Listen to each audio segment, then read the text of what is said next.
আসসালামু আলাইকুম ওয়া রাহমাতুল্লাহি ওয়া বারাকাতুহু। সুপ্রিয় শিক্ষার্থীরা, আশা করি তোমরা সবাই অনেক ভালো আছো। তো আমি তোমাদের সামনে উপস্থিত হয়ে গেলাম পরিসংখ্যান দ্বিতীয় পত্রের এমসিকিউ সাজেশন নিয়ে। তাহলে চলো শুরু করি কথা না বাড়িয়ে। তাহলে সকল বোর্ডের জন্য এটা প্রযোজ্য হবে। তো নাম্বার 1, একটি মাত্র নমুনা বিন্দু বিশিষ্ট ঘটনাকে কী বলে? একটি মাত্র নমুনা বিন্দু বিশিষ্ট ঘটনাকে কী বলে? সরল ঘটনা বলে।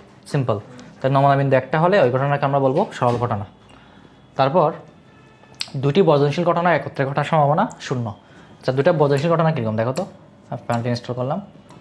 এমন ঘটনা যেখানে দেখবা যে দুটার মধ্যে কোনো কমন উপাদান নাই। কি নাই? তোরা একটা ঘটনা বি একটা ঘটনা, এদের মধ্যে কোনো কমন উপাদান নাই। কমন উপাদান হলে কীরকম হয়? এরকম মাঝখানে কমন পার্টটা থাকে। তাহলে এরকম যদি কমন উপাদান না থাকে তখন সেক্ষেত্রে আমরা এটাকে বলবো পরস্পর বর্জনশীল ঘটনা। এবং তাহলে দেখো তো, যেহেতু কমন উপাদান নাই, তাহলে ইন্টারসেকশন বি করলে আমরা কী পাবো? ফাঁকা সেট পাবো। কী পাবো? ফাঁকা সেট পাবো। আর ফাঁকা সেট পাওয়া মানে এটা সমাধান হবে 0। সমাধান হবে কত? 0, কারণ কোনো উপাদান নাই। তাহলে অনুকূল ফলাফল শূন্য। তাহলে অনুকূল ফলাফল শূন্য হওয়া মানে কি? তোমার ওই সম্ভাবনা কত হবে? শূন্য, কারণ সম্ভাবনা সমান অনুকূল ফলাফল ডিভাইড বাই মোট ফলাফল। ওকে, তাহলে আনসার হবে 0। ক্রিকেট খেলায় একজন বোলার একবারে 6টা উইকেট, খেয়াল করো, একজন বোলার একবারে 6টা উইকেট পেতেই পারে, কিন্তু এটা আসলে রিয়ার ঘটনা কেস আর কি। মানে এটা খুব কালেভদ্র হয় বা একদম হয় না বলা চলে। অর্থাৎ ইন্টারন্যাশনাল ক্রিকেটে এরকম হয় না। হলেও এটা ওই ধরো আমাদের পাড়ার ক্রিকেট বলো বা ওই ডোমেস্টিক সার্কিটে হয়, কিন্তু ইন্টারন্যাশনাল সার্কিটে এরকম হয় না। কারণ ইন্টারন্যাশনাল সার্কিটে ব্যাটসম্যানরা অনেক বেশি টেকনিক্যাল হয়, অনেক বেশি টেকনিক্যালি শার্প হয়। তো সেক্ষেত্রে এই ঘটনা আমরা তেমন একটা দেখতে পাই না। কিন্তু আদৌ সম্ভব কিনা? সম্ভব, মানে সম্ভব, কিন্তু এটা আসলে কম ঘটে আর কি। তাহলে এটা ঘটার সম্ভাবনা কম, বাট 0 বলা যাবে না। কেন বলা যাবে না? কারণ একবারে 6টা বল হয়, 6টা বলে 6টা উইকেট পড়তেই পারে। তাহলে এটা হচ্ছে অনিশ্চিত ঘটনা। যখন কোনো একটা ঘটনা একদম ঘটা সম্ভব না, ধরো আমি যদি বলতাম যে বোলার একবারে 10টি উইকেট পাওয়া ঘটনা বা 8টি উইকেট পাওয়া ঘটনা, তখন এটা হয়ে যেত অসম্ভব ঘটনা। কিন্তু এটা অসম্ভব ঘটনা নয়, এটা অসম্ভব ঘটনা নয়, এটা হচ্ছে অনিশ্চিত ঘটনা। এটা ঘটতে পারে, অনিশ্চিত, এটাকে অনিশ্চয়তা আছে যে 6 বলে 6টা উইকেট পড়তেই পারে, আবার নাও পড়তে পারে। আর নিশ্চিত ঘটনা কোনটা? যে ঘটনা একদম মাস্ট বি ঘটবে, সেটা হচ্ছে তোমাকে যদি বলে যে একবারে 6টা বল হওয়ার সম্ভাবনা কত, এটা হবে অবশ্যই নিশ্চিত ঘটনা। মানে একবারে তোমার 6টা বল হবেই, 6টা লিগ্যাল ডেলিভারি তোমার একবারে হবেই। তাহলে ওটা হচ্ছে নিশ্চিত ঘটনা। এবং একবারে 6টা বল হওয়ার সম্ভাবনা এই জন্য 1 হবে। তো ওটা হচ্ছে নিশ্চিত ঘটনা। কী ঘটনা? নিশ্চিত ঘটনা। তাহলে এটা হচ্ছে আমাদের অনিশ্চিত ঘটনা। তাহলে আমাদের আনসার হবে কি? অনিশ্চিত ঘটনা। ছক্কায় যে কোনো সংখ্যা, একটা জিনিস খেয়াল করো তো, ছক্কায় যে কোনো সংখ্যা বলছে। তাই একটা ছক্কায় আমরা এই কয়টা সংখ্যা পাবো? নিক্ষেপ বলে 4, 5, 6। তাহলে এই 6টার মধ্যে আমি যে কোনো একটা সংখ্যা পাবো কি না? পাবো তো। তার মানে এটা হবে না, এমন তো হবে না যে ছক্কা নিক্ষেপ করছো কোনো সংখ্যা পাবো নাই, এটা হবে না। তুমি একটা সংখ্যা পাবেই, এটা 1 অথবা 2 অথবা 3, 4, 5, 6, যে কোনো একটা সংখ্যা তুমি অবশ্যই পাবে। তো এর জন্য আমরা এটা বলতে পারবো যে এটা একটা কী ঘটনা? এটা একটা নিশ্চিত ঘটনা। এটা কী ঘটনা? নিশ্চিত ঘটনা। কারণ যে কোনো সংখ্যা বলছে, প্রশ্নটা ভালো মতো পড়তে হবে। তাহলে আনসার হবে কি? নিশ্চিত ঘটনা। তাহলে পরীক্ষণের ক্ষুদ্রতম এককে কী বলে? চেষ্টা বলে, ট্রায়াল। দুটি মুদ্রা একত্রে একবার নিক্ষেপ করা হলে 2টি লেস পাওয়ার সম্ভাবনা। তাহলে 2টি মুদ্রা একত্রে নিক্ষেপ করলে কী হয়? ধরো এদিকে একবার নিক্ষেপ হেড টেল, একবার নিক্ষেপে পাওয়া যায় হেড টেল, আরেকবার নিক্ষেপে পাওয়া যায় হেড টেল। এদিকে একবার নিক্ষেপ, এদিকে একবার নিক্ষেপ। তাহলে আমার নমুনা ক্ষেত্র হবে, নমুনা বিন্দুকে কী পাবো? HT, TH, TT, তাই তো এই 4টা। এখন 2টি লেস, তাহলে 2টি লেস আছে এরকম। তোমার নমুনা বিন্দু কয়টা? একটা। তাহলে আমাদের হবে কত? মোট অনুকূল ফলাফল 1, মোট ফলাফল কত? 4। তাহলে 1/4, একদম ইজি। এরপর আসেন, এইটা কি? এরকম হলে কি হবে? এরকম হলে হবে অনিশ্চিত ঘটনা। জিনিসটা বুঝো, যদি আমার P of A = বরাবর 1 হয়, তখন সেটা হচ্ছে নিশ্চিত ঘটনা। আবার যখন কোনো ঘটনা ঘটার সম্ভাবনা 0 হয়, তখন সেটা হচ্ছে অসম্ভব ঘটনা। আর যদি এরকম হয় 0 থেকে 1-এর মাঝখানে, 0 থেকে বড়, 1 থেকে ছোট, তখন এটা হচ্ছে অনিশ্চিত ঘটনা। আর এমনিতে সর্বোপরি সম্ভাবনার রেঞ্জ হচ্ছে কি? যদি তোমাকে একদম ওভারঅল বলে, ওভারঅল হচ্ছে রেঞ্জ এটা। তাহলে আনসার হবে কি? আনসার হবে অনিশ্চিত ঘটনা। কী ঘটনা? অনিশ্চিত ঘটনা। 2 বা ততোধিক সরল ঘটনার সংযোগ। দেখো, তাহলে একাধিক সরল ঘটনাকে সংযোগ করলে যৌগিক ঘটনা পাবা। কী পাবা? যৌগিক ঘটনা। ব্যাস। তাহলে কী ঘটনা? যৌগিক ঘটনা। এটা যদি তোমাকে দেখো এই জিনিসটা থেকে তুমি আরেকটা বেনিফিট পাবা, সেটা হচ্ছে যদি তোমাকে ক নাম্বারে মানে সামহাও যদি বলো জৈবিক ঘটনা কি, তুমি এটা মাথায় রাখলে ক নাম্বারে আসলে আনসার করে দিতে পারবা। আচ্ছা, দুইটি নিরপেক্ষ মুদ্রা একত্রে একবার নিক্ষেপ করা হলে বিপরীত পিঠ পড়ার ঘটনাটি কোন ধরনের ঘটনা? দেখো তো, তাহলে খেয়াল করো, একটু আগে আমরা পাইছি না দুইটা নিরপেক্ষ মুদ্রা নিক্ষেপ করলে আমরা কী কী পাচ্ছিলাম? হ্যাঁ, এইচ টি। তাহলে বিপরীত পিঠ মানে কি? এগুলা মানে একদিকে হেড একদিকে টেল, একদিকে হেড একদিকে কি টেল।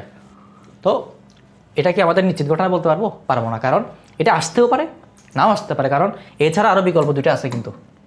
তাহলে আমরা এটাকে বলবো অনিশ্চিত ঘটনা। ঠিক আছে, কী হবে? অনিশ্চিত ঘটনা। একটি নিরপেক্ষ মুদ্রা একবার নিক্ষেপ করা হলো, মুদ্রার উপরের পিঠে মাথা বা লেজ আসবে, এটি কী ধরনের ঘটনা? তাহলে উপরের পিঠে মাথা বা লেজ আসবে, এটা কোন ধরনের ঘটনা? এটা হচ্ছে সমসম্ভাব্য ঘটনা। জিনিসটা একটু বোঝাই আমি। তাহলে একটা নিরপেক্ষ মুদ্রা নিক্ষেপ করলে কী কী আসতে পারে? হেড এবং টেল। তো হেড আসার সম্ভাবনা হচ্ছে হাফ, টেল আসার সম্ভাবনা কত? হাফ। কারণ মোট ফলাফল দুইটা, অনুকূল ফলাফল একটা, তাহলে হাফ। তাহলে হেড আসার সম্ভাবনা 50%, টেল আসার সম্ভাবনা কত? 50%। কত পার্সেন্ট? 50%। তো যার কারণে দুইটা ঘটনা ঘটার সম্ভাবনাই 50%। তো এরকম ঘটনা হলে এটাকে আমরা বলবো সমসম্ভাব্য ঘটনা। ডান। দুইটি নিরপেক্ষ ছক্কা নিক্ষেপ করায় উভয় ছক্কা একই সংখ্যা পাওয়ার সম্ভাবনা। আচ্ছা দেখো, দুইটা নিরপেক্ষ ছক্কা নিক্ষেপ করলে ওর মোট তোমার নমুনা বিন্দু কয়টা হবে? মোট 36টা। কয়টা হবে বলেন তো? 36টা। কেন? তোমাকে আমি বুঝাই। ধরো 1-1, প্রথম ছক্কায় 1, দ্বিতীয় ছক্কায় 1, প্রথম ছক্কায় 1, দ্বিতীয় ছক্কায় 2, প্রথম ছক্কায় 1, দ্বিতীয় ছক্কায় 3। তাহলে এভাবে কম্বিনেশন হতে পারে, মানে আসতে পারে। তাহলে এটা আমি 1 নিক্ষেপ করলাম, মানে তোমার 1-এর ক্ষেত্রে দেখালাম। তারপর 2-এর সাথে এরকম হতে পারে 2-1, 2-2, 2-3, 2-4, 2-5, 2-6, 3-এর ক্ষেত্র, 4-এর ক্ষেত্র, 5-এর ক্ষেত্র। তাহলে এখানে দেখো 1-এর জন্য 6টা, 2-এর জন্য 6টা, তো এরকম 6টার জন্য 6টা করে পাবো। তাহলে 6 গুণ 6 করলে কত হয়? 36। তার মানে আমার টোটাল নমুনা বিন্দু হবে 36, মোট ফলাফল 36। এখন অনুকূলে নমুনা বিন্দু কয়টা?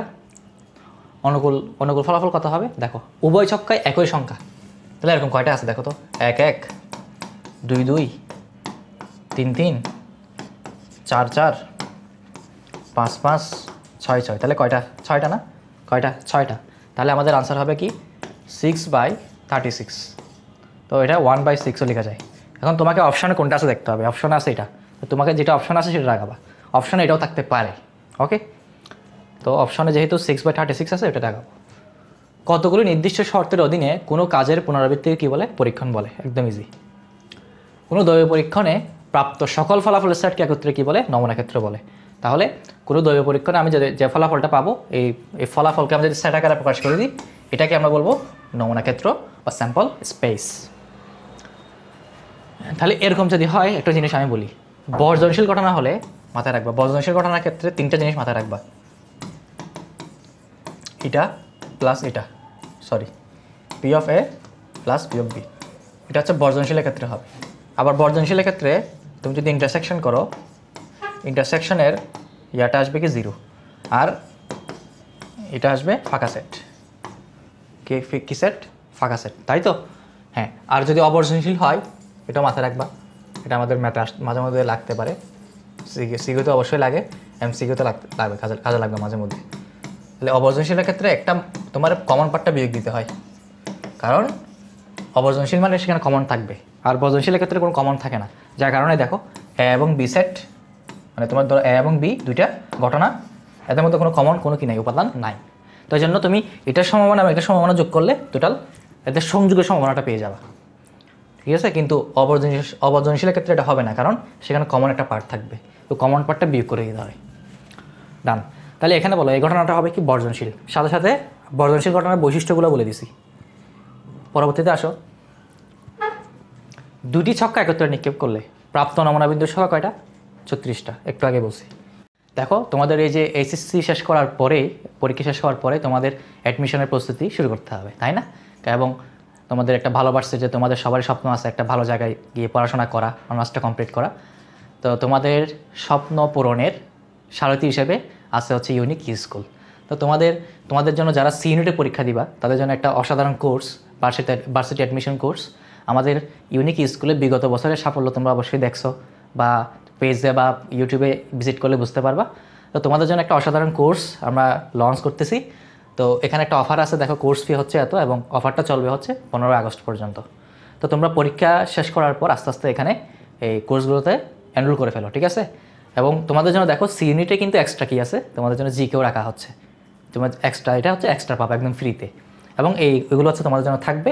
আর আরও যদি বিস্তারিত জানতে চাও, এই যে এখানে একটা হোয়াটসঅ্যাপ নাম্বার আছে, এখানে নক করবা। এছাড়াও এরপরে দেখো যারা বি ইউনিটে পরীক্ষা দিবা তাদের ক্ষেত্রে এক্সট্রা হিসেবে তোমাদের জন্য ম্যাথ, এবং তোমাদেরও কোর্স ফিটা দেখে নাও। এবং অফারটা কত আগস্ট পর্যন্ত, 15 আগস্ট পর্যন্ত, ঠিক আছে। তাহলে এগুলো ফিচার্স, এবং এই যে হচ্ছে তোমাদের আরও যদি কিছু জানতে চাও বিস্তারিত, তাহলে হোয়াটসঅ্যাপে নক করলেই হয়ে যাবে, ঠিক আছে। ইনশাল্লাহ তোমরা তোমাদের জন্য ভালো কিছু আসতেছে। এখন আসো এরপরে আমরা সাজেশনে আসি। তাহলে একটি নিরপেক্ষ ছক্কা নিক্ষেপ পরীক্ষায় প্রাপ্ত জোড় সংখ্যা এবং বিজোড় সংখ্যার ঘটনাদ্বয় হবে কি, দেখো। তাহলে জোড় সংখ্যা কী আসতে পারে, আমরা জানি জোড় সংখ্যা হচ্ছে কী 2, 4, 6। ধরো এটা হচ্ছে এ ঘটনা, ধরো বিজোড় সংখ্যাটা হচ্ছে বি ঘটনা, এটা 1, 3, 5। এটা জিনিস খেয়াল করো তো, দুইটার মধ্যে কোনো কমন কিছু আছে নাই, তো কমন কিছু নাই মানে এটা বর্জনশীল, এটা কি বর্জনশীল। এবং একটা জিনিস খেয়াল করো, ছক্কায় টোটাল কী আসতে পারে, 1, 2, 3, 4, 5, 6, তাই না। তুমি একটা জিনিস খেয়াল করো তো, এই যে এখানে 1, 2, 3, 4, 5, 6 এই দুটাকে যদি আমি সংযোগ করি তাহলে এটা পাচ্ছি না। তার মানে আমি বলতে পারি এরা একে অপরের পরিপূরক, এরা একে অপরের কি পরিপূরক। তাহলে আনসার হবে 2 এবং 3। আর আশা করি তোমাদের জন্য এই সাজেশনটা অনেক বেশি ইফেক্টিভ হবে। আর সিকিউ কিন্তু দেওয়া আছে, সিকিউ দেখে নিবা। এবং তোমরা এই চ্যানেলটা অবশ্যই কী করে রাখবা, সাবস্ক্রাইব করে রাখবা, এবং এই ক্লাসটা তোমাদের বন্ধুবান্ধবদেরকেও শেয়ার করে দিবা। তাহলে দেখো দুটি ঘটনা এ ও বি বর্জনশীল হলে, এই যে অলরেডি পড়াই ফেলছি, দেখো এটা কিন্তু এটা হবে না। কেন হবে না, কারণ একটু আগে বলছি এটা হবে কখন, যখন অবর্জনশীল হবে। আর এই দুইটা ঠিক আছে, এই দুইটাই বর্জনশীলের ক্ষেত্রে হয়। তাহলে আনসার হবে কত বলো, 2 এবং 3। কী হবে, 2 এবং 3। দুইটি এবার আসো স্বাধীন। স্বাধীন এটা আমি এখন আলোচনা করে নিই, স্বাধীনটা একটু বলে দিই। তো স্বাধীনের ক্ষেত্রে কী হয় জানো, স্বাধীনের ক্ষেত্রে হবে P of A intersection B সমান, হ্যাঁ, দুইটা ঘটনা একত্রে ঘটার সম্ভাবনা আলাদা আলাদা ঘটার সম্ভাবনার গুণফলের সমান হতে হবে। তখনই আমরা বলতে পারবো যে এ ও বি ঘটনাদ্বয় স্বাধীন।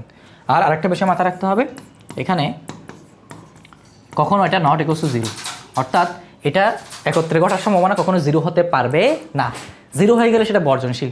আর একটা জিনিস মাথায় রাখতে হবে, দুইটা ঘটনা স্বাধীন হলে ওই দুইটা ঘটনা কখনো কী হতে পারবে না, একত্রে বর্জনশীল হতে পারবে না। মানে স্বাধীন হলে বর্জনশীল হতে পারবে না, আর বর্জনশীল হলে স্বাধীন হতে পারবে না। মাথায় থাকবে, কারণ বর্জনশীল হওয়ার শর্ত হচ্ছে 0 হতে হয়, আর স্বাধীন হওয়ার শর্ত হচ্ছে 0 হতে পারবে না। মাথায় থাকবে। তাহলে এটা আমাদের হবে কি বলো, প্রথমটা হবে, প্রথমটা ঠিক আছে। প্রথমটা মানে আমরা বলছিলাম যে বর্জনশীলের ক্ষেত্রে কী হয়, এটা মানে এটা ফাঁকা সেট হয়। কি সেট হয়, ফাঁকা সেট। কিন্তু এখানে এটা হবে না, ফাঁকা সেট হতে পারবে না, ফাঁকা সেট হতে পারবে না, কারণ দুইটার মধ্যে কমন উপাদান থাকবে। ওকে, তাহলে আমাদের এটা হবে না, এটা হবে, দুঃখিত, এটা হবে রাইট স্বাধীনের ক্ষেত্রে। এটাও হবে, কোনটা হবে না বলেন তো, এটা হবে না, কোনটা হবে না, যে এটা হবে না, এটা ইকুয়ালস হতে হবে। তাহলে 1 ও 2, আনসার কত, 1 ও 2। একটি ছক্কা একবার নিক্ষেপ পরীক্ষায় উপরের পিঠে মৌলিক সংখ্যা পাওয়ার ঘটনা, এটা হচ্ছে এ। এখানে একটা জিনিস মিসিং হয়েছে, এখানে একটা এ থাকবে, ঘটনা এ। এবং 2 দ্বারা বিভাজ্য সংখ্যা পাওয়ার ঘটনা হচ্ছে বি। তাহলে P of A union B এর মান কত। এই যে বাচ্চারা একটু আগে শিখাইছি, P of A union B সমান কি, P of A plus P of B minus P intersection B. আচ্ছা, আমরা কেমনে বুঝলাম যে এটা অবর্জনশীল, কারণ দেখো তো মৌলিক সংখ্যা কী কী, একটু আমি তোমাদের ডিসক্রাইব করি। মৌলিক সংখ্যা কী কী, 1 থেকে 6 এর মধ্যে মৌলিক সংখ্যা আছে 2, 3, 5। ছক্কা একবার নিক্ষেপ করছে না, হ্যাঁ একবার নিক্ষেপ করছে। আর 2 দ্বারা বিভাজ্য সংখ্যা কী কী, 2, 4, 6। দেখেন তো দুইটার মধ্যে কমন আছে কিনা, আছে কিনা, আছে। তাহলে এ ইন্টারসেকশন বি সমান আমরা কী পাচ্ছি, 2 পাচ্ছি, কারণ 2 দুই দিকে কমন আছে। মানে এটা 2 এটা হচ্ছে একত্রে মৌলিক সংখ্যা এবং একত্রে কি, এটা 2 দ্বারা বিভাজ্য সংখ্যা, দুইটা একত্রে হয়। তো এই জন্য এটা সমান 2। তাহলে আমরা একটা উপাদান পাচ্ছি কিনা, তাহলে এটা আমরা কি বলতে পারবো না, এটা বর্জনশীল ঘটনা বলতে পারবো না, তাহলে অবর্জনশীল। এখন কথা হচ্ছে তাহলে এ ঘটনা ঘটার সম্ভাবনা কত, 3/6, অর্থাৎ হাফ, কারণ 3টা আছে, মোট ফলাফল 6টা, তাহলে হাফ। এটাও হাফ, তাহলে এটাও হাফ, এটাও হাফ, তাহলে মাইনাস এটা হচ্ছে কত, এটা 1/6, কারণ এখানে অনুকূল ফলাফল কয়টা, একটা। মোট ফলাফল কয়টা 6টা। তাহলে আমরা এটা বোঝাতে পারছি, এটা মুছবো। এই জায়গায় আমরা বাকি কাজটা করে দিই তোমাদের। তাহলে দেখো কী কী পাইলাম আমরা, হাফ হাফ মাইনাস 1/6।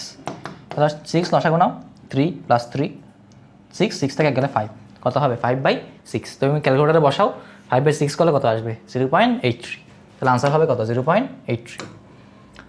এ ও বি ঘটনার দিয়ে কীরূপ একটা জিনিস খেয়াল করো। তাহলে আমরা এ ঘটনা ঘটার সম্ভাবনা কত পাইলাম, হাফ।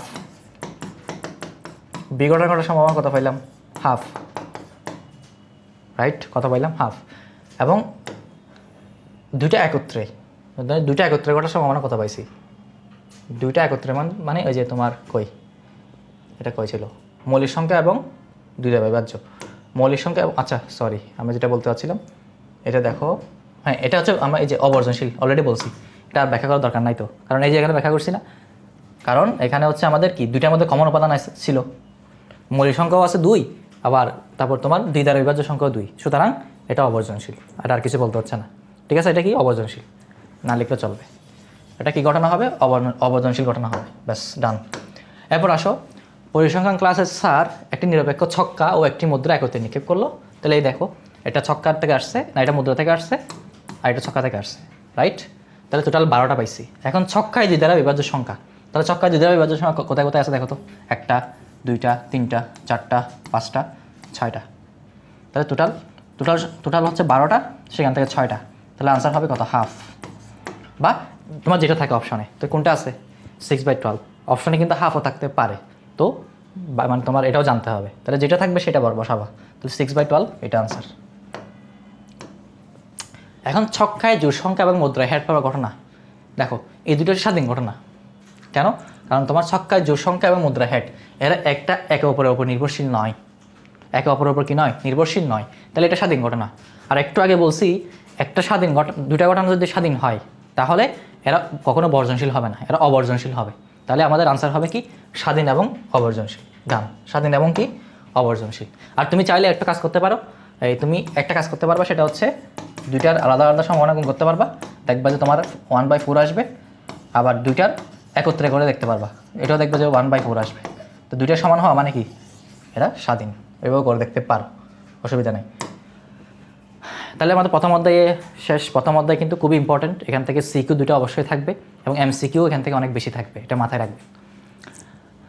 অবিচ্ছিন্ন দ্বৈবচলকের ক্ষেত্রে কোনটি সঠিক, দেখো বিচ্ছিন্ন দ্বৈবচলকের ক্ষেত্রে সম্ভাবনা ফাংশনটা এরকম হয়, p(x) দ্বারা প্রকাশ করা হয়। আর অবিচ্ছিন্ন দ্বৈবচলকের ক্ষেত্রে যেটা সম্ভাবনা ঘনত্ব ফাংশন, এটাকে f(x) দ্বারা প্রকাশ করা হয়, ঠিক আছে। এটা অবিচ্ছিন্নের জন্য, এটা বিচ্ছিন্নের জন্য। তো আমাদের প্রথম এই দুটো এলিমিনেট অলরেডি, এটা হবে না। আর উপরে যেটা বলছে এটাও ভুল, f(x) এর মান কখনো 0 থেকে ছোটো হয় না, 0 থেকে বড় হয়, ঠিক আছে, এরকম একটা শর্ত আছে। আর এটা সঠিক, তাহলে এটাও সঠিক নয়। তাহলে সঠিক কোনটা, এটা। অর্থাৎ ইন্টিগ্রেট করলে তুমি কি পাবা, 1 পাবা। ঠিক সেমভাবে বিচ্ছিন্নের বেলা হয় কি জানো, বিচ্ছিন্নের বেলা হয় এরকম, সামেশন অফ px = 1। এটার প্রয়োগ আমরা একটু পরে দেখবো, এমসিকিউ তো আসে, মানে এটার প্রয়োগ আসে, এবং এখান থেকে তুমি একটা এমসিকিউ পাবা যে শিওর এটার প্রয়োগ থেকে। আসো তাহলে অবিচ্ছিন্ন, এই যে আনসার। নিচের কোনটি দ্বৈবচলক, মুদ্রা হেডের সংখ্যা, অবশ্যই মুদ্রার কি দ্বৈবচলকের একটা তোমার আছে বৈশিষ্ট্য হচ্ছে তার সম্ভাবনা থাকবে। তাহলে আমরা দেখি মুদ্রায় হেড উঠলে একবার নিক্ষেপ করলে ওটা সম্ভাবনা হাফ হয়, তাই না? তো ওটার একটা সম্ভাবনা আছে, তাহলে এটা দ্বৈবচলক, এগুলো কিন্তু নয়। তাহলে আনসার হবে কি, মুদ্রা হেডের সংখ্যা। আরও বিস্তারিত কথা বলা যায়, আমার দরকার নেই, আমার এমসিকিউতে তুমি যেটুকু বুঝলেই হলো, আমি তোটুকু ব্যাখ্যা করতেছি। তো দ্বৈবচলক কত প্রকার, 2 প্রকার, বিচ্ছিন্ন অবিচ্ছিন্ন। দ্বৈবচলক জেটের সম্ভাবনা অপেক্ষক দেওয়া আছে, তাই তো। তাহলে এটা হচ্ছে তোমার বিচ্ছিন্ন দ্বৈবচলক, কারণ p(x) বা p(z) দিছে, এটা জেট চলকের বলছে।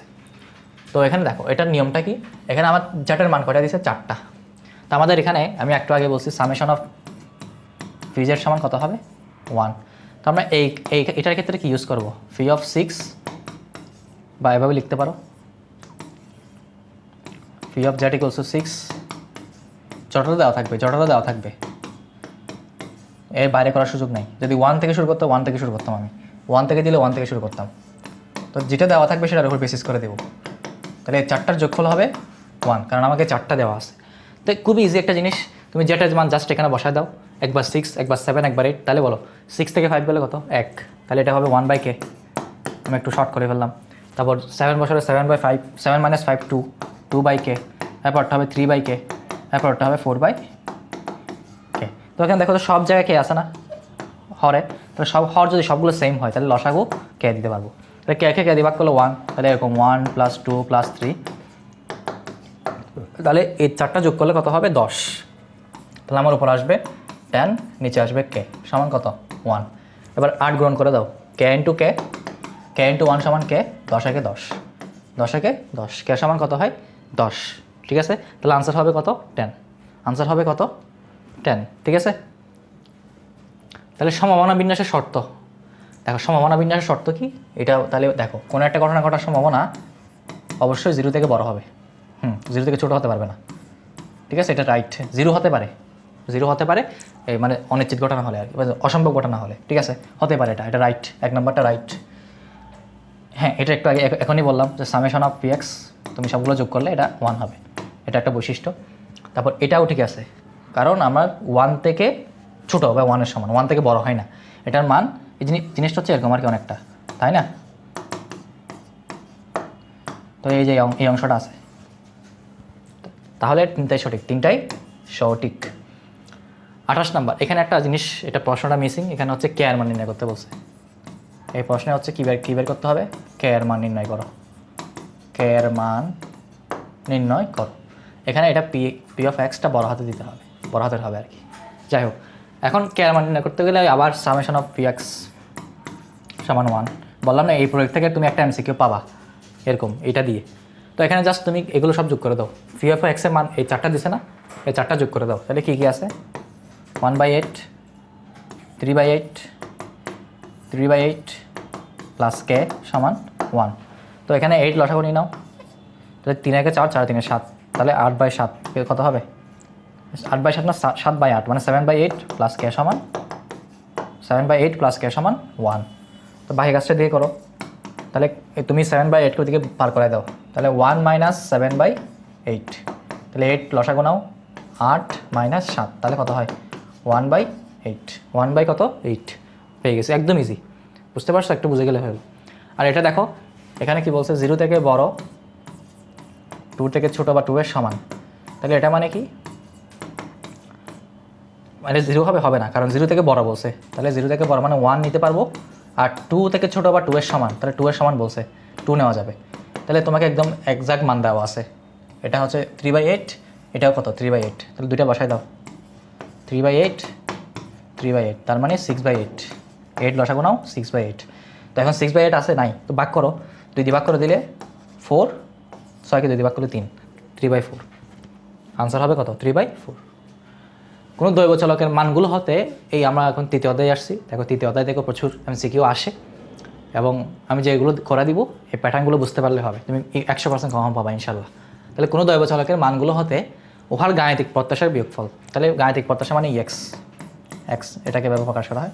আর এটা যদি তুমি করতে চাও, ডিরাইভ করতে চাও, তাহলে summation of x P x, এটা। যাই হোক, আমাদের এখানে দরকার নাই, এটা তেমন একটা এমসিকিউ তো দরকার হয় না। তো এখানে যেটা বলছে দেখো তো, দৈব চলকের মানগুলো হতে, ধরো দৈব চলকের মান হচ্ছে এক্স, ওই মানগুলো থেকে উহার গাণিতিক প্রত্যাশা, ধরো এই চলকের গাণিতিক প্রত্যাশা হচ্ছে কি ই অফ এক্স, এগুলোর বিয়োগফলের বর্গের প্রত্যাশিত মানকে কি বলে বলেন তো, বলে হচ্ছে দৈব চলকের বেদাঙ্ক বলে। কি বলে, দৈব চলকের বেদাঙ্ক। দৈব চলকের বেদাঙ্কের সংজ্ঞা হচ্ছে এটা, জাস্ট তোমাকে সংজ্ঞার মধ্যে কি বলে, এখানে যদি তুমি দৈব চলকের বেদাঙ্ক অ্যাড করে দাও, সংজ্ঞা হয়ে গেছে। ক নাম্বারে এটা সংজ্ঞা আসে কিন্তু পরীক্ষায়, সিকিউতে আসে আর কি, দৈব চলকের বেদাঙ্ক কাকে বলে। তবে এই সূত্র দিয়ে কিন্তু আমরা ম্যাথ করবো না, এটা হচ্ছে তাত্ত্বিক সূত্র। বেদাঙ্কে যেটা হচ্ছে তোমার ম্যাথমেটিক্যাল সূত্র আছে, অর্থাৎ ব্যবহারিক সূত্র, এটা হচ্ছে এরকম। তোমার সিকিউ করার সময় জিনিসটা খেয়াল করবা, আর সিকিউ সাজেশনটা অবশ্যই দেখে নিবা, ঠিক আছে, অবশ্যই দেখে নিবা। এরপর আসো, তাহলে আমাদের আনসার হবে কি বেদাঙ্ক, ব্যাস। তাহলে দেখো এই জিনিসগুলো কীভাবে করবো, এখানে কি বলছে ই অফ ওয়াই, তাহলে ই অফ ওয়াই সমান ই অফ ওয়াই জায়গায় আমরা কী বসাই দিব 5x + 3, এই যে ওয়াই জায়গায় 5x + 3। এখন একটা নিয়ম দেখো, ই অফ এক্স সমান, মাথায় রাখতে হবে এইটাকে আলাদা করে দিব, আলাদা দাও 5x, এরকম আলাদা করে দিবা। আলাদা করার পর একটা নিয়ম দেখো, যদি এক্সের সাথে ধ্রুবক গুণ অবস্থায় থাকে, তাহলে এই ধ্রুবকটা বাইরে চলে আসবে, এটা হচ্ছে ধর্ম, এটা হচ্ছে গাণিতিক প্রত্যাশার ধর্ম। তারপর যদি কোনো অনলি ধ্রুবক থাকে তাহলে ধ্রুবক, অর্থাৎ তোমাকে যদি বলে যে E(8), তুমি কি বলবা? এটা সমান 8। আর যদি তোমাকে যদি বলে যে ধরো এই তোমার ধরো 7x, তাহলে তোমার হয়ে যাবে 7ex, 7টা বাইরে চলে আসবে। তো এখানে বলো তো এখানে কী হবে? তাহলে এখানে হবে কি, এই 5টা আগে চলে আসবে, তাহলে 5ex E(x) প্লাস 3 এর গাণিতিক প্রত্যাশা হবে 3, ধ্রুবকের গাণিতিক প্রত্যাশা ওই ধ্রুবকই। তাহলে আমার আনসার কোনটা? এই যে দেখো চেহারা মিল আছে না, আছে, ঘ নাম্বার। এখন আসো, যদি এরকম হয় তখন আমরা বলবো যে এটা স্বাধীন। এটা কি? স্বাধীন। আর অধীন হলে কি হবে? অধীন হলে হচ্ছে এরকম, যদি দুইটা চলক অধীন হয় তখন এদের ভেরিয়েন্সের যোগফলটা বিয়োগফল হবে এরকম, b(x) b(y) plus minus 2 কোভ্যারিয়েন্স xy। কোভ্যারিয়েন্স মানে সহবেদাঙ্ক, দুটো চলকের সহবেদাঙ্ক। এটা হচ্ছে অধীন হলে। আর স্বাধীন হলে এটা ঠিক আছে, এটা আনসার হবে স্বাধীন। এখন আসো তাহলে এখানে এটা দেখো, ভেদাঙ্কের নিয়মটা দেখো। ভেদাঙ্কের ধর্ম হচ্ছে এরকম, এটা বাইরে চলে আসবে স্কোয়ার হয়ে যাবে। অর্থাৎ যদি ধরো তোমার b(4x) থাকে তাহলে এটা 4 স্কোয়ার bx, তারপর 4 স্কোয়ার মানে কত? 16। আর একটা জিনিস মাথায় রাখবা, ধ্রুবকের ভেদাঙ্ক 0। ধ্রুবকের ভেদাঙ্ক কী হয়? 0। তার মানে ধরো তোমাকে যেটা বলছে এখানে, ধরো 3x + 5, তাই তো? তাহলে তোমার এই পার্টটা না দেখলেও চলবে। বলো, এই পার্টটা আমার না দেখলেও চলবে, কারণ আমি যদি এটাকে আলাদা করে লিখিও, এটা সমান 0, এটা সমান কত? 0। তো আমাদের শুধু এটা দেখলে হবে, b(3x) এটা নিয়ে কাজ করলে হয়ে যাবে, বাকিটা 0। তাহলে 3কে আগে নিয়ে আসলে কত? 3 স্কোয়ার। তা 3 স্কোয়ার মানে কি? 9। তাহলে 9 ইন্টু b(x) এর মান কত দেওয়া আছে? 5 দেওয়া আছে, তাহলে 45। তাহলে 45 আনসার হবে কত? 45। দুইটি দৈব চলকের সহবেদাঙ্ক দেখো। সহবেদাঙ্ক মানে আমি যদি সংক্ষেপে বলি, নির্ভরশীলতা দুইটা চলকের মধ্যে। তো দুইটা চলকের মধ্যে নির্ভরশীলতা যদি 0 হয়, তার মানে এরা একে অপরের উপর নির্ভরশীল নয়, অর্থাৎ এরা স্বাধীন। এরা কি? স্বাধীন। আর যদি 0 না হয় তখন সেটা হবে অধীন। ব্যাস, তাহলে আনসার হবে কি? স্বাধীন। তাহলে এই যে একটু আগে বললাম অধীন দৈব চলক বলছে, তাহলে অধীন দৈব চলকের বেলায় এটা বলছে। তাহলে একটু আগে আমি লিখছি আলাদা আলাদা যোগফল, এতটুকু যদি স্বাধীন হলে। আর অধীন হলে একটা এক্সট্রা পার্ট আসবে, 2 কোভ্যারিয়েন্স xy। এখন এই যে এখানে একটা হবে, খেয়াল করো, এটা মানে বোঝাচ্ছে কি জানো? প্লাস হলে প্লাস, মাইনাস হলে মাইনাস। তো এখানে কি আছে? প্লাস আছে, তো আমরা প্লাস বসাবো। তাহলে বলো 8 6 প্লাস 2 ইন্টু 4, তাহলে 8 4 2 8, 8 8 16, 16 আর 6 যোগ করলে 22। কত হবে? আনসার হবে কত? 22। আনসার হবে কত? 22।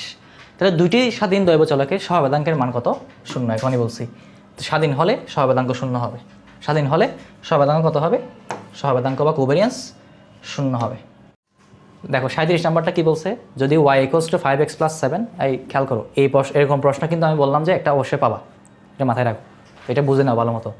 তাহলে b(y) তাহলে b(y) সমান b(5x + 7), b(5x + 7), তাই তো? তাহলে এখানে এই যে আমি বললাম না 7টা এখানে বাদ, তোমার কাউন্ট করতে হবে না। তাহলে b(5x), তাহলে 5কে আগে নিয়ে আসলে 5 স্কোয়ার, তাহলে 25 গুণ b(x) এর মান কত? 3, তাহলে কত হবে? 75। কত হবে? 75। একেবারে ইজি। তাহলে 75 হচ্ছে আনসার। একটা বুঝে গেলে হলো, আমি তোমাদের ব্যাখ্যা দিয়ে দিছি। তারপর x একটি দৈব চলক হলে এবং a ও b দুটি ধ্রুবক হলে, এটা অবশ্যই সঠিক, কারণ তোমার দৈব চলকের গাণিতিক প্রত্যাশা ওটাই থেকে যায়। তাহলে এখানে এটা প্লাস b থাকবে, এটা a থাকবে, ঠিক আছে? ধ্রুবকের ভেদাঙ্কের বেলায় a স্কোয়ার হয়ে যাবে। কি হয়ে যাবে? a square. এবং এখানে এটা বিটা 0 হয়ে যাবে। তাহলে এটা সঠিক, এটাও সঠিক। তাহলে 3টাই সঠিক, 1 2 3। আনসার হবে কি? 1 2 3। একটি নির্দিষ্ট মান 3 এর ক্ষেত্রে এটা সঠিক, কারণ ধ্রুবকের ভেদাঙ্ক 0, আবার ধ্রুবকের গাণিতিক প্রত্যাশা ওই ধ্রুবকটা, কিন্তু এটা ভুল, কারণ ধ্রুবকের এটা 0 হবে। এটা কত হবে? 0। তাহলে আনসার হবে কত? 1 এবং 2। আনসার হবে কত? 1 এবং 2, ঠিক আছে? 1 এবং 2। তারপর আসো দুটি দৈব চলক x ও y এর ক্ষেত্রে, দেখো এটা বুঝো। তাহলে E(y), দেখো আমি বললাম না এরকম প্রশ্ন তুমি পাবা, এটা মাস্ট মাথায় রাখো। এরকম এই টাইপের একটা MCQ পেয়ে যাবা পরীক্ষায়, এবং খুবই সহজ, বুঝে গেলে হয়ে গেল। তাহলে E(x - 2) মানে কি? x - 2, কারণ E(2) মানে 2কে যদি তুমি গাণিতিক প্রত্যাশা, 2 এর গাণিতিক প্রত্যাশা 2ই হবে, তাহলে ই অফ এক্স সমান কত দেওয়া আছে 5 দেওয়া আছে, তাহলে 5 মাইনাস 2 3, 5 মাইনাস 2 ইকুয়ালস টু কত 3, তাহলে আনসার হবে 3। এবার আসো উদ্দীপকের আলোকে কোনটি সঠিক। দেখো একদম ইজি, তাহলে বি অফ ওয়াই বের করো। তাহলে বি অফ ওয়াই সমান ওয়াই যায় কি দেওয়া আছে এক্স মাইনাস 2, এক্স মাইনাস 2, তাহলে এক্স মাইনাস 2 হলে হ্যাঁ দেখো তাহলে বি অফ এক্স এটা মানে 0, তাহলে আমার এটাই হচ্ছে, খেয়াল করো। তাহলে আমরা কি পাচ্ছি বি অফ ওয়াই সমান বি অফ এক্স, তো উল্টায় লিখলে কী হবে বি অফ এক্স সমান বি অফ ওয়াই, তাহলে কোনটা ঘ নাম্বারটা, একদম ইজি না, ইজি। একটি মুদ্রা 10 বার নিক্ষেপ করলে, 10 বার নিক্ষেপ মানে কি n সমান 10, তাহলে এটা অবশ্যই কি চলক দ্বিপদী চলক, ডান। দ্বিপদী বিন্যাসের গড় ও বেদাঙ্কের মধ্যে সম্পর্ক অলরেডি বলে ফেলছি, গড় বেদাঙ্ক থেকে বড় হয়, ডান। দ্বিপদী বিন্যাসের পরামিতি কয়টি, দুইটি, কয়টি দ্বিপদী বিন্যাসের পরামিতি কয়টি, দুইটি, ঠিক আছে। আচ্ছা আমরা এখন কোথায় চলে আসছি, আচ্ছা আমরা পরবর্তী একটা অধ্যায়ে চলে আসছি তাই না। আচ্ছা এটা একটু ব্যাখ্যা করি, দেখো তাহলে 10 বার নিক্ষেপ মানে n সমান 10, তাহলে n এর মান যদি 30 থেকে কম হয়, চেষ্টা সংখ্যা যদি 30 থেকে কম হয় সেটাকে আমরা বলবো দ্বিপদী বিন্যাস, বা ওই চলকটাকে বলবো দ্বিপদী চলক, ব্যাস।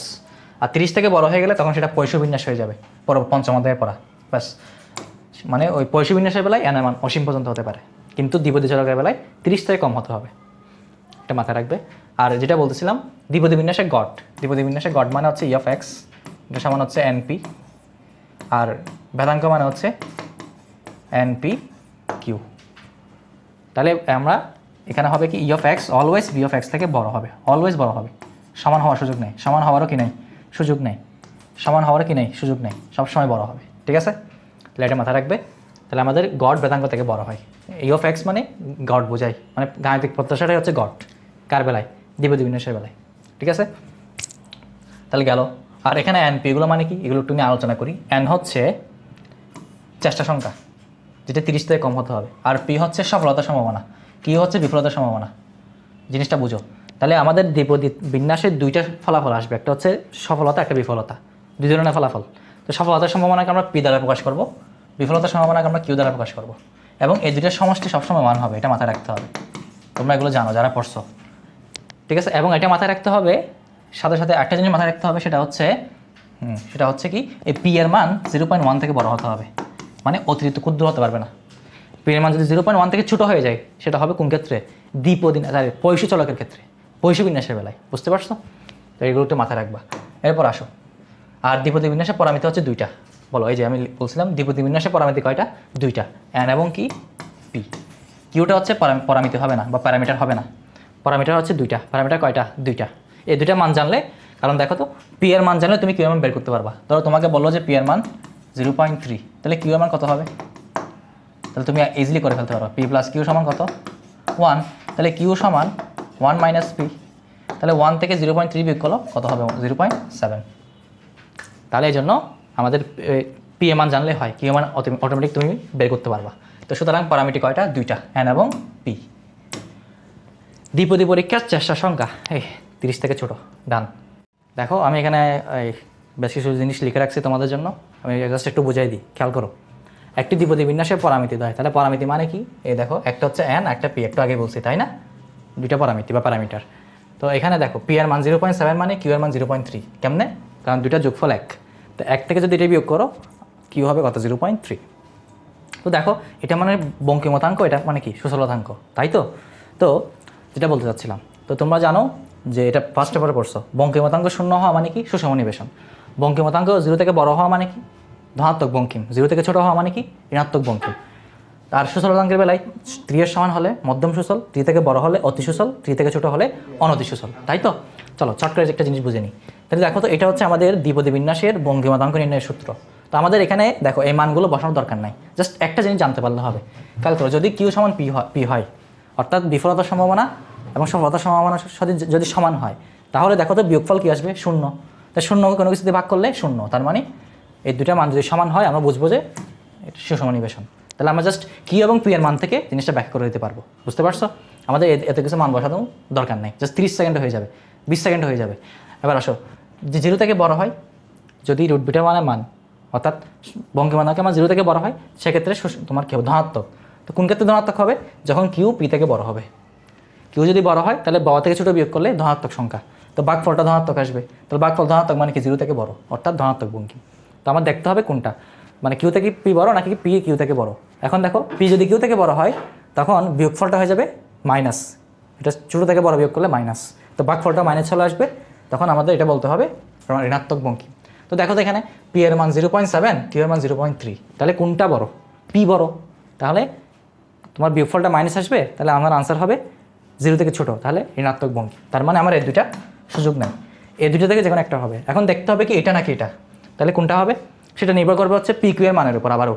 তাহলে পি কিউ এর গুণফল যদি 0.17 হয়, দেখো যদি পি কিউ এর গুণফলটা 0.17 হয় তখন 6 এর সাথে যদি তুমি গুণ করো তাহলে গুণফলটা 1 হয়ে যাবে, তাহলে 1 থেকে 1 গেলে 0, তাহলে আমার এটা ভাগফলটা 0, তাহলে 3 + 0 = 3। তাহলে আমরা বুঝবো যে পি কিউ এর মান 0.17 হলে সেটা হবে মধ্যম সূচক, যদি এটা হওয়ার সুযোগ নাই দ্বিপদী বিন্যাসের বেলা, এটা হওয়ার সুযোগ নাই, হবে না, এটা হয় অতি হবে না হয় অনতি হবে। দেখো যখন পি কিউ এর মান 0.17 থেকে ছোটো হবে, মানে এটা যদি ছোটো হয় 0.17 থেকে, তাহলে গুণফলটা 1 থেকে তোমার কী হয় 1 থেকে ছোটো হবে, তাহলে 1 থেকে কোনো কিছু ছোটো বিয়োগ করলে বিয়োগফলটা বড় হয়, মানে কি তোমার প্লাস আসবে। তাহলে 3 এর সাথে যদি কোনো কিছু যোগ করো তাহলে আমার আনসারটা 3 থেকে বেশি আসবে, 3 থেকে কী আসবে বেশি আসবে, তাহলে আমরা বলতে পারবো যে এটা হবে কি অতি সচল। আর যদি পি কিউ এর মান 0.17 থেকে বড় হয়ে যায় তখন এটা গুণফলটা 1 থেকে বড় হয়ে যাবে, তখন 1 থেকে কিছু বিয়োগ করলে বিয়োগফল মাইনাস চলে আসবে। 3 থেকে কোনো কিছু বিয়োগ করে দাও তাহলে আনসার চলে আসবে 3 থেকে ছোটো, তখন হয়ে যাবে অনতি সচল বা অনতি সুচালো। তাহলে দেখো তো এখানে আমাদের পি এর মান কি তোমার 0.7, কিউ এর মান 0.3, তাহলে পি কিউ সমান কী হবে 0.21, তাহলে 0.21 মানে কি 0.17 থেকে বড়, তাহলে অনতি সুচালো হবে, কী হবে অনতি সুচালো হবে। ডান, তাহলে আমাদের আনসার হবে কি খ। ক্লিয়ার, জিনিসটা ক্লিয়ার। দ্বিপদী পরীক্ষায় পদ্ধতির চেষ্টা কয়টি ফলাফল পাওয়া যায়, 2টি, অলরেডি বলছি কয়টি 2টি। দ্বিপদী বিন্যাসের পরামিতি এন ও পি হলে পরিমিত ব্যবধান, দেখো ভেদাঙ্ক মানে হচ্ছে কি এনপি কিউ, তো ভেদাঙ্ককে সিগমা স্কোয়ার দিয়ে প্রকাশ করা হয়, কি স্কোয়ার সিগমা স্কোয়ার, আর সিগমা মানে হচ্ছে কি পরিমিত ব্যবধান, মানে এটার স্কোয়ার, এটাকে রুট করতে হবে, তো পরিমিত ব্যবধান সমান কী হবে রুট এনপি কিউ। তারপর পরিমিত ব্যবধান ভেদাঙ্কের বর্গমূল করতে হয়, তাহলে বর্গমূল করলে কী হবে এটা এনপি এক্স লিখছি, এটা এনপি কিউ, কী হবে এনপি কিউ, তাহলে আনসার হবে কি root NP Q. Done and dusted. কোনো বিন্যাসে গড় বেদাঙ্ক অপেক্ষা বড়, অবশ্যই দ্বিপদী বিন্যাস, অবশ্যই দ্বিপদী বিন্যাস। তো দ্বিপদী বিন্যাস কখন অতি সুচাল হয়, এই একটু আগে ব্যাখ্যা করছি এটা, তাই না? যদি 0.17 থেকে বড় হয় তখন হয়ে যাবে অনতি, 0.17 থেকে ছোটো হলে অতি সুচাল, ব্যাস, তাহলে আনসার হবে কি খ নাম্বার। ডান, এটা ব্যাখ্যা করছে একটু আগে। দ্বিপদী বিন্যাসের দ্বিতীয় কেন্দ্রীয় পরিঘাতের মান, তাহলে দ্বিতীয় কেন্দ্রীয় পরিঘাত মানে কি বেদাঙ্ক, তাহলে বেদাঙ্কের মান কি এনপি কিউ, বেদাঙ্কের মান কি এনপি কিউ। দ্বিতীয় কেন্দ্রীয় পরিঘাত সমান বেদাঙ্ক, তোমরা এই পরিঘাত বঙ্কিমতায় পড়ছো, কোথায় পঞ্চম অধ্যায়ে পড়ছো ফার্স্ট পেপারে, ওকে, তাহলে এটা বুঝছো। তাহলে আমার আনসার হবে কি ক নাম্বার এনপি কিউ, ক নাম্বারটা, তাহলে আনসার হবে কি এনপি কিউ। দেখো দ্বিপদী পরীক্ষার সম্ভাব্য কয়টি ফলাফল, 2টি, পি এবং কিউ, মানে সফলতা বিফলতা, সফলতা এবং কি বিফলতা। ক্লাসের তুর্য একটি মুদ্রা 20 বার নিক্ষেপ করছে, তাহলে 20 বার নিক্ষেপ করলে সেটা কী হবে এন এর মান 30 থেকে কম, তার মানে দ্বিপদী চলক, তাহলে এই সংখ্যা নির্দেশকারী চলক কী হবে দ্বিপদী চলক, ব্যাস। বার্নৌলি পরীক্ষা, বার্নৌলি পরীক্ষায় মাথায় রাখবা চেষ্টা সংখ্যা 1, দ্বিপদী পরীক্ষায় হচ্ছে তোমার কী হয় সেক্ষেত্রে চেষ্টা সংখ্যা 1 থেকে বড় হয়, 30 থেকে ছোটো হয়, আর বার্নৌলি হলে 1 হবে, ব্যাস। দ্বিপদী বিন্যাসের ক্ষেত্রে 3টাই হতে পারে, দেখো সফলতা বিফলতার সম্ভাবনা সমান হতে পারে, সফলতা বড় হতে পারে, সফলতার সম্ভাবনা ছোটো হতে পারে, 3টাই হতে পারে, তাহলে 1 2 3, 1 2 3। তারপর দ্বিপদী বিন্যাসের বৈশিষ্ট্য হলো, দ্বিপদী বিন্যাসের কি বৈশিষ্ট্য, তাহলে কী কী বৈশিষ্ট্য হতে পারে দেখো, এটা হবে, এটা হবে, অবশ্যই হবে, এটা হবে না কারণ গড় বেদাঙ্ক সমান হয় না, আবার এটা ঠিক আছে গড় সমান এনপি, ইএফ এক্স মানে গড় সমান এনপি, এটা ঠিক আছে, তাহলে 1 ও 3, আনসার হবে 1 ও 3। এখন দেখো দ্বিপদী বিন্যাসে গড় দেওয়া আছে 12, তাহলে গড় মানে এনপি আর বেদাঙ্ক মানে, এই প্রশ্ন কিন্তু তোমার সিকিউতে আসে, বুঝতে পারছো? তো একটা কাজ করো, তুমি এটাকে এটা দিয়ে ভাগ করে দাও, এনপি কিউকে এনপি দিয়ে ভাগ করে দাও, তাহলে কিউ, তাহলে উপরে থাকবে কত 6, নিচে থাকবে 12, তার মানে হাফ, কত হাফ, হাফ মানে কত 0.5, হাফ মানে কত 0.5, এটা হচ্ছে কিউ এর মান, তাহলে কিউ এর মান যদি 0.5 হয় তাহলে পি এর মানও 0.5, অর্ধেক অর্ধেক, 1 থেকে বিয়োগ করো, তাহলে পি এর মানও 0.5, তো আমরা পেয়ে গেছি, আমাদের দরকার হচ্ছে চেষ্টার সংখ্যা, তাহলে আমরা জানি কি এনপি সমান দেওয়া আছে, সরি এনপি সমান কত দেওয়া আছে 12, তুমি পি এর মান জেনে গেছো না, তাহলে n সমান কি 12/p, তাহলে p এর মান কত 0.5, তাহলে কত হবে 24, ভাগ করলে কত আসবে 24, আনসার সঠিক। ব্যাস। এরপর আসো দ্বিপদী বিন্যাসটি সুষম বিন্যাস, কারণ p সমান q, তাহলে p সমান q হলে ওই q মাইনাস p এর বিয়োগফলটা কত হয় 0 হয়, তখন আমরা সেটাকে বলবো সুষম বিন্যাস, রুট বিটা মানের মান। এখন এই দুই জায়গা থেকে যে কোনো একটা হবে, কারণ অতি হলে অনতি হবে না, অনতি হলে অতি হবে না। তো আমরা কেমনে বুঝবো pq এর মান? তাহলে pq এর গুণফল কত 0.5 × 0.5, তাহলে 0.25, তার মানে এটা কি 0.17 থেকে বড়, তাহলে বড় হলে অনতি, বড় হলে কি অনতি, এখানে বড় হলে অনতি, ছোট হলেও অতি, মাথায় রাখবা গুণফলের ক্ষেত্রে, ঠিক আছে। কার থেকে এটা রেফারেন্স নিব কাকে 0.17কে, done, done and dusted. 59 number, sorry 57 number, 59 number না 57 নম্বর। তাহলে কি বলছে, একটি দ্বিপদী চলক x এর পরামিতি দেওয়া আছে, গড় বের করতে বলছে, তাহলে গড় সমান কি np, তাহলে n হচ্ছে কত 4, p হচ্ছে 0.3, তাহলে 1.2, আনসার হবে কত 1.20, 20 যে কথা 2 এর কথা, আনসার শেষ।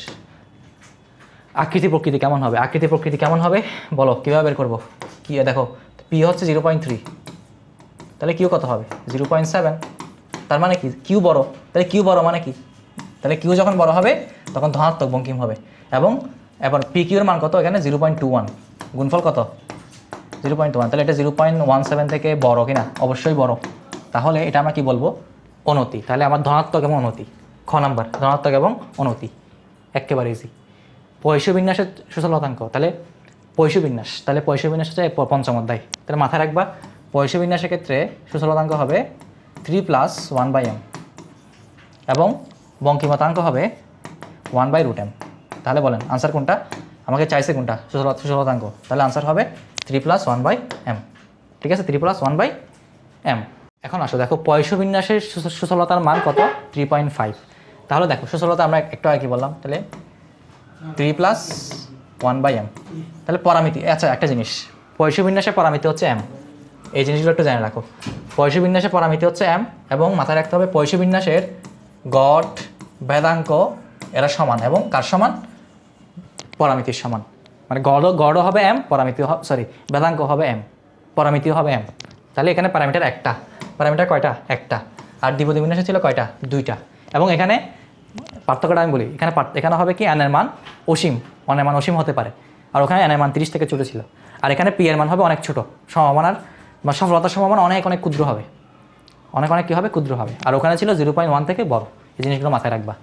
তো আমার জাস্ট এখানে বল 3.5 বলে দিছে, তাহলে বিটা 2 এর মান কত 3.5, তাহলে খেয়াল করো, তাহলে 3+1/m, আমরা একটা জিনিস বুঝতেছি না এখান থেকে, তাহলে 30 সাথে কত যোগ করলে 3.5 হয়, তার মানে 0.5 যোগ করলে, তাই তো, তাহলে 1/m এর মান হবে কত 0.5, তাহলে ওটাই দাও, তাহলে m সমান 1/0.5, তাহলে 2, কত 2, তাহলে আনসার হবে কত 2, একদম ইজি, তাহলে আনসার হবে কত 2।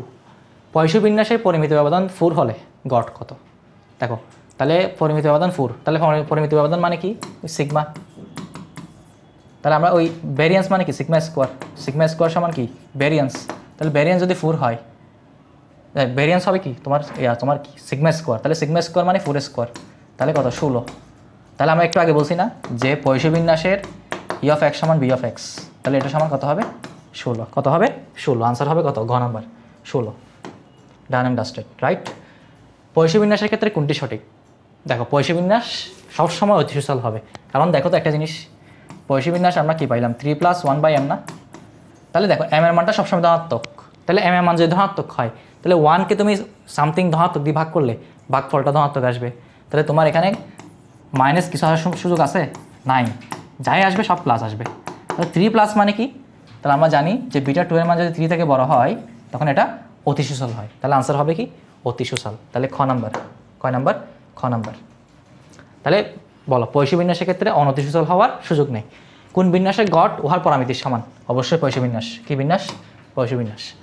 কোন শহরে প্রতি বছর আত্মহত্যাকারীর সংখ্যা কোন বিন্যাসের উদাহরণ, পয়সু বিন্যাস, কারণ দেখো পয়সু বিন্যাস হবে ওই সব বিন্যাস যেখানে যে ঘটনাগুলো রিয়ার ঘটে খুব কম, ধরো ওই যে আমরা একটা শুরুতে বলছিলাম না যে একবারে 6টা উইকেট নেওয়ার সম্ভাবনা, এটা খুবই কম, তাহলে এই যে এই ঘটনাটা এটা হবে একটা পয়সু বিন্যাস, কি বিন্যাস পয়সু বিন্যাস। ঠিক সেমভাবে কোনো শহরে প্রতি বছর আত্মহত্যাকারীর সংখ্যা এটা হবে পয়সু বিন্যাস, কি বিন্যাস পয়সু বিন্যাস। পয়সী বিন্যাসের বঙ্কিমতাঙ্ক এই শুরুতে আলোচনা করছি 1/√m 1 বাই কত √m। পয়সী বিন্যাসের পরামিতি 2 হলে সুষলতা কত? একদম ইজি। তাহলে 1 + 1/2 m এর মান, সরি 1 না 3 প্লাস, কত প্লাস? 3 প্লাস 3.5, 3 সাথে হাফ যোগ করলে কত? 3.550, একই কথা আনসার। ঠিক আছে। পয়সী বিন্যাসে গড 4 হলে পরিমিত উপাদান কত? তাহলে এটা উল্টা, এখানে গড বলে দিছে, গড মানে ই অফ এক্স। এখন ই অফ এক্স সমান বি অফ এক্স কার বেলায়? পয়সী বিন্যাসের বেলায় 4, আর বি অফ এক্স মানে কি? Sigma square. তাহলে সিগমা স্কোয়ার 4 হলে সিগমা কত হবে? 4 এর √2, আনসার হবে কত? 2। তাহলে বুঝছো পয়সী বিন্যাসের সীমা কোনটি? এই যেটা 0 থেকে অসীম, 0 থেকে অসীম, ডান। এরপর আসো, পয়সী বিন্যাসের ক্ষেত্রে বেদাঙ্ক ও পরামিতির মান সমান, তাই না? ইয়েস, অবশ্যই সমান। গড় ও বেদাঙ্ক সমান, তাও সমান। গড় বেদাঙ্ক অপেক্ষা বড়, নো নো নো। এটা হচ্ছে দ্বিপদী বিন্যাসের বেলায়, পয়সী বিন্যাসে নয়। তাহলে 1 ও 2, আনসার হবে কি? 1 ও 2 বাচ্চারা। ঠিক আছে। একটি পয়সী বিন্যাসে গড় যে 3 হয়, গাণিতিক প্রত্যাশা √3, নো নো নো, হবে না। বেদাঙ্ক 3, অ্যাবসলিউটলি রাইট, বেদাঙ্ক 3, কারণ গড় যা বেদাঙ্কতা, আর বঙ্কিমতা কি? 1/√m। তাহলে এখানে m এর মান কত? 3। ঠিক আছে, কারণ গড় যা বেদাঙ্কতা এবং পরামিতিও তা সেম, তিনটাই সেম। তাহলে এটা আনসার। তাহলে 1/√3, তাহলে 2 ও 3 কত হবে? 2 ও 3। ঠিক আছে। একটা জিনিস মাথায় রাখবা, পয়সী বিন্যাসের ওই সমমানা ফাংশনটা মাথায় রাখবা। এটা কীরকম হয় জানো? এটা একটু মাথায় রাখতে পারে, এটা এমসিকিউতে দিতে পারে, সরি এমসিকিউতে দিয়ে দিতে পারে, তবে সিকিউতে বেশি লাগে। এক্স এরকম, তারপর তোমার হচ্ছে এরকম, এটা একটু মাথায় রাখবা। ঠিক আছে। এখানে তোমার এক্স এর মান 1 থেকে অসীম পর্যন্ত হতে পারে, জাস্ট এটা একটু মাথায় রাখবা। আচ্ছা, পরে যাই আমরা। এরপর আসো, জনসমানি কয় বছর পর পর হয়? স্যার 10 বছর পর পর। কয় বছর পর পর? 10 বছর পর পর। কোন এলাকার লিঙ্গ অনুপাত? কোনো এলাকার লিঙ্গ অনুপাত। তাহলে লিঙ্গ অনুপাত মানে কি? Sex ratio. তাহলে সেক্স রেশিও মানে হচ্ছে মেল বাই ফিমেল। এই দেখে অনেকে ভুল করে ফেলে, মেল বাই কি? এটা ফিমেল। তাহলে ফিমেলটা নিচ্ছে, তার মানে আমরা বলতে পারবো যে এটা মানে কি বোঝায়? যে প্রতি 100 জন মহিলা বিপরীতে পুরুষ কয়জন? তাহলে দেখো তো এখানে লিঙ্গ অনুপাত 104 মানে কি বোঝাচ্ছে? যে প্রতি 100 জন মহিলার বিপরীতে 104 জন করে কি আছে, মানে ওই এলাকায় পুরুষ আছে। তাহলে কি বেশি? পুরুষ সংখ্যা বেশি। তাহলে কোনটা গ নাম্বার? যদি আমার 100 কম আসে, যদি ধরো আমাকে বলো 96 দিছে, তাহলে প্রতি 100 জন মহিলার বিপরীতে 100 জন 96 জন পুরুষ, তখন মহিলার সংখ্যা বেশি। তার মানে 100 থেকে বড় আসা মানে পুরুষের সংখ্যা বেশি, ডান। তাহলে এটা গেল। 75 নম্বর দেখো, নিচের, এটা নিচের কোন ক্ষেত্রে জনসংখ্যা অপরিবর্তিত থাকবে? এটা দেখো অনেকে ভুল করে, এটা হচ্ছে এনআরআর সমান 1, মাথায় রাখবা। তাহলে তোমার যদি দুইটা দেয়, তার মধ্যে আনসার হবে কোনটা? এনআরআর সমান 1, কারণ এটা মানে বোঝাবে যে প্রত্যেক একজন মা তার ভবিষ্যতে একজন গড়ে একজন করে কি রেখে যাচ্ছে, ভবিষ্যৎ মা রেখে যাচ্ছে। তাহলে এটা জনসংখ্যা স্থিরতা বোঝাবে। ঠিক আছে। তো এই ক্ষেত্রে এটাই হচ্ছে পারফেক্ট। এনআরআর সমান 1 হলে কি হয়? তোমার জনসংখ্যা অপরিবর্তিত থাকে, মাথায় রাখবা। তাহলে এনআরআর সমান 1। সন্তান ধারণের সক্ষম মহিলাদের সীমাস্ত মান, বয়সের সীমাস্ত মান হচ্ছে 15 থেকে 49, তোমরা জানো এটা। এবং এটাকে 7টা গ্রুপে ভাগ করা যায়। কয়টা গ্রুপে ভাগ করা যায়? 7টা গ্রুপে। কোনো দেশের সিবিআর এটা, সিডিআর এটা স্বাভাবিক বৃদ্ধির হার।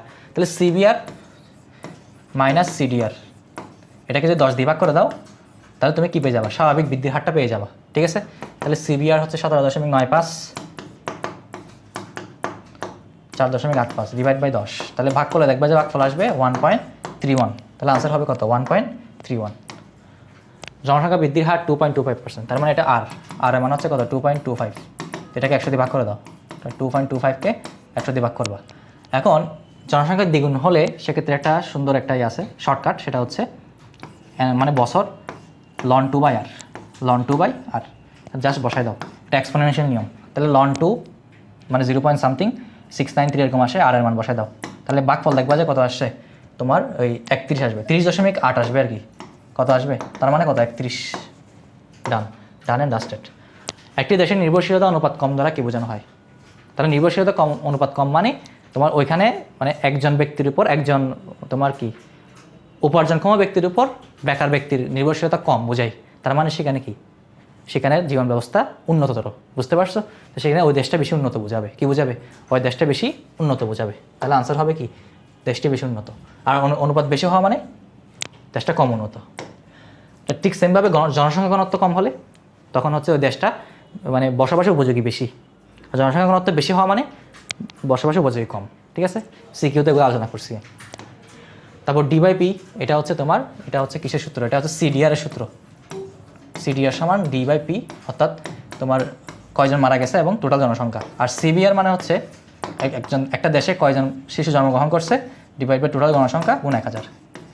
এটা হচ্ছে সিভিআর। ক্রুড বার্থ রেট, এটা ক্রুড ডেথ রেট, অশোধিত জন্মহার, অশোধিত মৃত্যুহার। তাহলে আনসার হবে সিডিআর। তাহলে মোটামুটি আশা করি তোমরা এই এমসিগুলো বুঝতে পারছো। এখান থেকে ইনশাল্লাহ তোমাদের জন্য অনেক এফেক্টিভ হবে এই ক্লাসটা। তো সবাই দেখে নাও এবং শেয়ার করে দিবা বন্ধুবান্ধবকে এবং চ্যানেলটা সাবস্ক্রাইব করে রাখবা। আসসালামু আলাইকুম।